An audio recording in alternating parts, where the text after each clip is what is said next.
Welcome to the Daily Word, verse by verse. Grab your Bibles and follow along as we study the book of Revelation. Keep in mind I'm using the Holman Christian Standard Bible, so if you're using a different translation, the read is different, but the message is the same. All right, we are moving into the third and final section of the book of Revelation, as John was instructed to write. I said I want to go back and I'm going back to the book of Daniel. And also I'm going to go to the book of Matthew, because there's some things I want us to understand what is going on before we move into chapter 6. Because from chapter 6 on, from chapter 6 to 19, really is Daniel's 70th week. Now, as I said in the last video, I said to understand this, we have to understand what's going on. Remember, Daniel was prophesied 70 weeks that was determined on the nation of Israel, the people of Israel, the holy city. But after 69 weeks, we said, which was the 70th week is a period of 490 years. And so that prophetic timetable is to fulfill God's plan and purpose for Israel, the city of Jerusalem, to bring in the Messiah. Well, 69 week of that, we said Messiah came, and as prophesied, was cut off. Now, if you were astute, then you said, hey, we're at week 69. But the problem is that now as we move forward, we're going to say, what is this 70th week? And even though if you were astute, if it had happened, and we can also say when it happens, this is a pretty bad week, and we're getting to that more, all right? But they were also looking for the Messiah to come, though, because it also meant that, hey, after this 70th week, the Messiah is going to come. Now, we need to understand why, because as we move to chapter 6, we're now at this point. And remember, in chapter 5 of Revelation, that Jesus has took the scroll with 7 seals. Now, that's bad for the earth. And we're going to see that in a moment. Or we're going to see that actually as we get into chapter 6. But I wanted to go back to Daniel, because we need to understand really why. Why are we at this point and what is going on? We said that scroll kind of represents a legal document, a title deed, meaning the rightful heir to the earth is Jesus. But we said we're kind of going through an eviction. But what is being, or who is being evicted? And why they're being evicted as well. So, back in chapter 2 of Daniel, and this is a picture. This is important for this picture because we mentioned Nebuchadnezzar he came and invaded Israel, wiped out the city, burned the temple, completely destroying it, and then exiled the Jews to Babylon. Daniel receives a series of prophecy. In fact, the entire book of Daniel is really one book, prophetic book,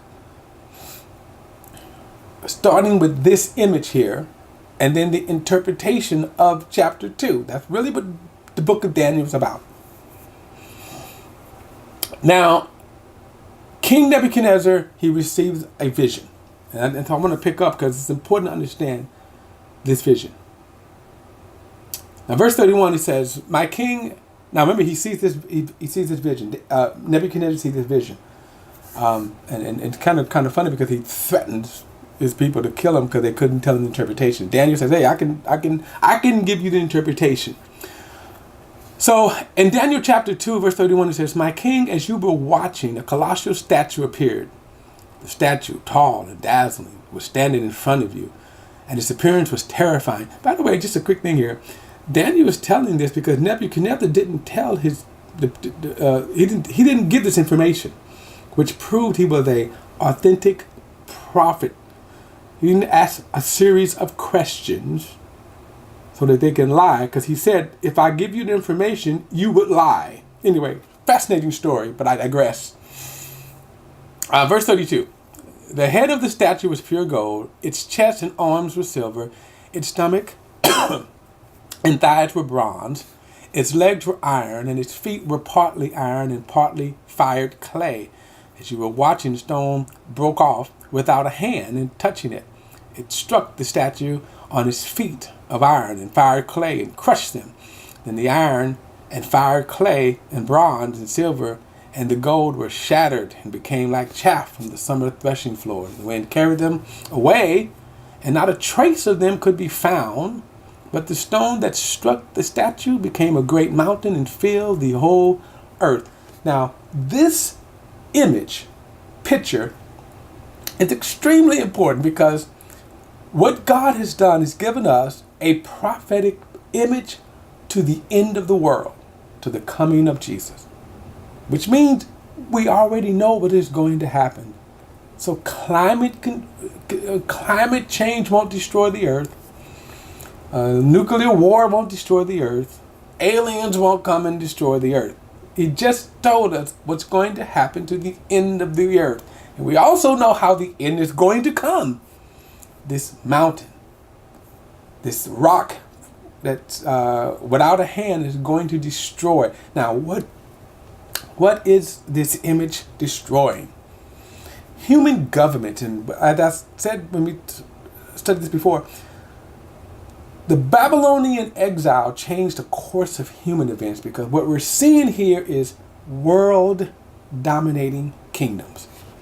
Now, verse 36, he gives the interpretation.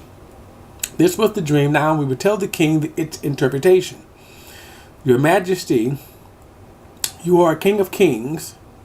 The God of heaven has given you sovereignty, power, strength, and glory. Wherever people live, or wild animals, the birds of the air, he hath handed them over to you, made you rule over them.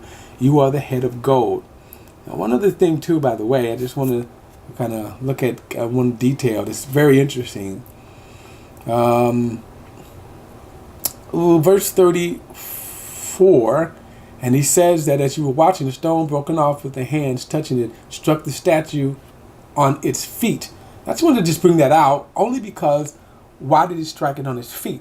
Because this is a picture of a timeline. So at the time, the rock is going to hit their feet. Because at the time, all of the head of gold, chest, it's not going to be there. Those kingdoms have already passed. Excuse me. Verse 39. After you there will rise another kingdom, inferior to yours, and then another, and a third kingdom of bronze, which will rule the whole earth. Now notice, again, this term, whole earth.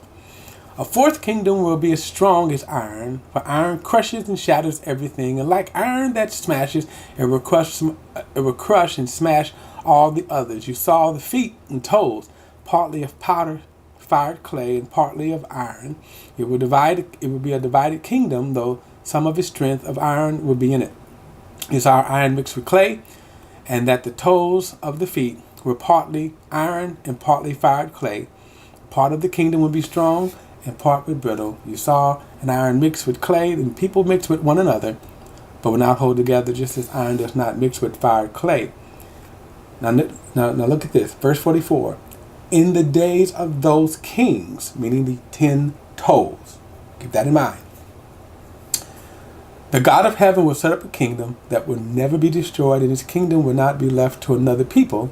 It will crush all these kingdoms and bring them to an end, but will itself endure forever. You saw a stone break off from the mountain without a hand touching it, and it crushed the iron, bronze, fire, clay, silver, and gold. The great God has told the king what will happen in the future. The dream is true, and its interpretation is certain. Now, this is a prophetic picture of all of the kingdoms, the world dominating kingdoms, to the end of the world, and who is going to destroy these kingdoms? Jesus. And that's the message here. Now, when I said that I know that we know how the world is going to end, doesn't mean that catastrophes is not going to happen. We see them every day. But we know that there's not going to be a nuclear war that's going to bring about such destruction on the face of the earth. He just gave us the picture. Jesus is going to be the one that's going to bring about the end of man's kingdom. Not a zombie apocalypse. Sorry about that. And not a, Terminator movie apocalypse. But notice Jesus is going to end. So what is happening here? We see the image of the gold. And so what is this image? It is an image of a man, right? That's the image. Or man's kingdoms. Or man's time on earth to rule. And so Jesus is going to destroy that man's kingdom and set up his kingdom in all of the earth. That's the prophetic picture that is most important to understand. This is where we're at in chapter 6. Now, Jesus is getting ready to what? Evict or remove man's kingdoms from the earth. All right, see you in the next video.